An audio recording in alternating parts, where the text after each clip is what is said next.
Afternoon, Nigerians, right at NASFAT building, Lagos-Ibadan Expressway. It was discovered this afternoon that a man and a woman was having sex right inside this Sienna vehicle, but they passed on, they died, and it was discovered they've been there laying for like 2 days.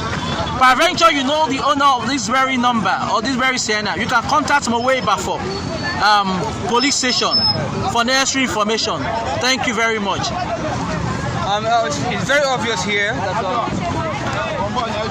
there's redeem logo here, as you can see. Okay, and the number is here.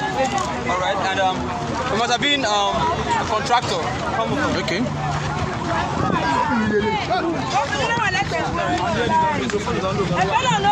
So that's the tools. That's the helmet over there. And the key over there. The key of the car is still intact. Yes.